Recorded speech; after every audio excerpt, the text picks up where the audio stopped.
সংসদকে কোরআনের সংসদে পরিণত করবে।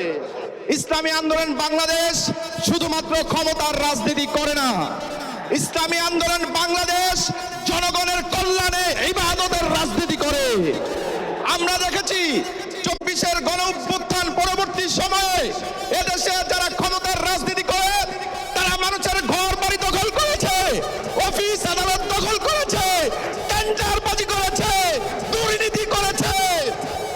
আজকে সময় হয়েছে জনগণের পাশে দাঁড়ানোর, জনগণ তাদের থেকে আশাহত হয়েছে।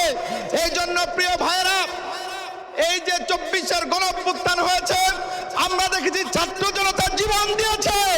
আগামী দিনে বাংলাদেশের ছাত্র জনতা আবারও জীবন দিবে, রক্ত দিবে, আগামী সংসদকে কোরআনের সংসদে পরিণত করবে। এই আহ্বান এবং প্রত্যাশা রেখে